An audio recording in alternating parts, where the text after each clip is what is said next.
자, 3단원에서는 마지막으로 교과서 정리가 될 것 같습니다. 자, 우리가 결국은 정보화 너무 편하죠. 우리가 스마트폰과 인터넷으로 모든 것들을 할 수 있습니다. 지금 현재.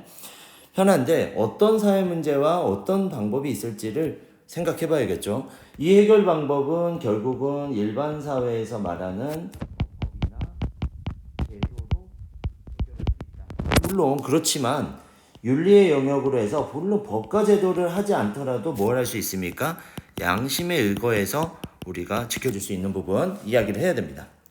최근에 들어서 가장 심각하게 되는 건 사생활 침해. 여러분들의 방에 누군가가 여러분들을 좋아해요. 좋아하는데 드론을 보내서 사생활을 녹화하고 있다면 끔찍하죠.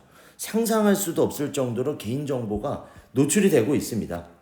자, 그래서 결국은 사생활 침해를 막기 위해서는 뭐가 필요합니까? 법과 제도가 필요하겠죠. 늘 드론이 먼저 발생을 해요. 그럼 드론이 먼저 생겨나고 거기에 따른 법과 제도는 늦게 개정이 됩니다.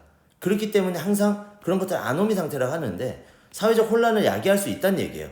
그럼 그 혼란이 우리에게 침해당할 수 있다. 이런 생각을 해봐야 됩니다. 그러니까 결국은 개인의 소득, 신용뿐 아니라 그 다음에 의료 정보까지를 사람들이 정보, 내 개인 정보를 빼감으로써 2차적 피해가 발생할 수 있다는 걸 우리는 알아야 됩니다. 자, 문제를 해결하기 위해서 결국은 자신이 스스로 개인정보 관리를 강화해야 되는 부분도 있고요.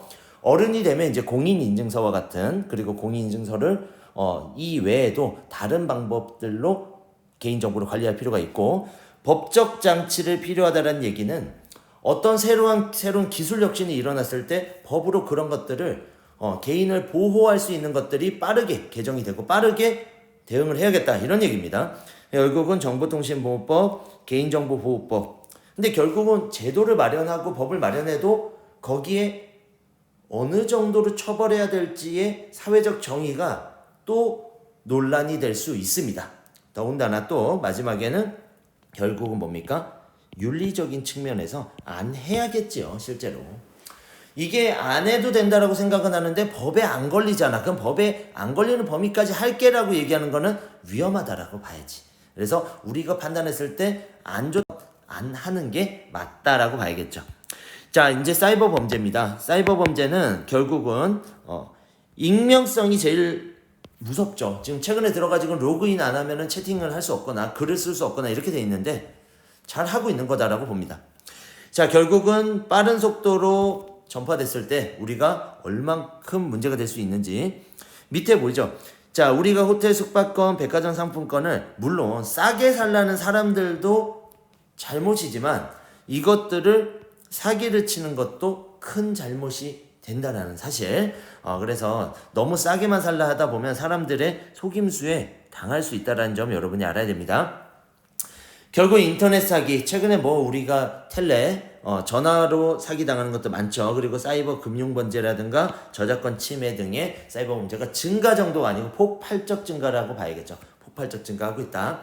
이걸 막기 위해서 사이버 보안대, 경찰이 있지만 사실 너무 많은 범죄들을 전부 막기가 사실은 어렵다라고 봐야죠. 그래서 마지막에 결국은 제일 중요한 건 뭡니까?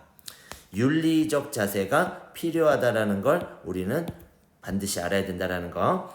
그리고 이제 결국은 정보 격차죠. 정보 격차는 대부분 우리가 알고 있는 국민이나 소외계층에서 가장 많이 발생한다는 점. 정보 격차가 심화된다는 점을 주목할 필요가 있다. 자, 예전에는 이랬어요.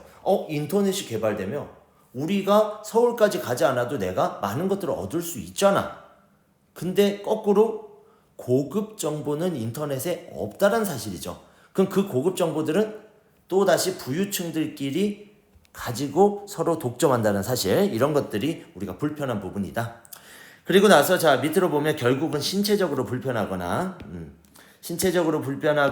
또 뭡니까? 정보 활용 능력이 낮은 노인 계층들 같은 경우에는 사회 경제적 격차를 야기한다, 이렇게 얘기할 수 있습니다. 자, 그래서 결국 이걸 어떻게 해줘야 되냐? 장비와 소프트웨어를 소외계층한테 제공해주고, 그 다음에 정보와 교육이 중요하겠죠. 교육을 통해서 사람들이 좀 더 쉽게 이용할 수 있도록 해줘야 된다. 자, 저도 이제 장모님이 있는데 장모님이 항상 그럽니다.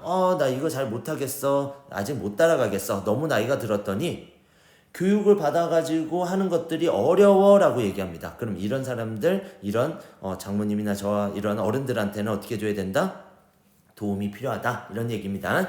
그래서 그런 격차가 발생한다는 것 자체가 사회 문제를 발생시켰다는 얘기예요. 그 사회 문제를 완화시키기 위해선 대책을 세워야 되는데 그거는 일반 사회에 결국 일반 사회 제도, 법과 제도라든가 윤리적인 영역이 우리가 필요하다 이렇게 얘기를 할 수 있습니다. 여기까지 마치고 이렇게 교과서 정리를 해 나가면 4단원에서도 여러분들이 뭐가 중요하다 제 생각을 읽을 수 있지 않을까. 시험에서 수업 중에 혹시나 선생님의 생각을 정확하게 잘 못 읽겠어 그러면 교과서에 이 유튜브 강의를 보고 선생님의 생각을 좀 읽어간다면 중요한 포인트, 시험 포인트가 되지 않을까 싶습니다.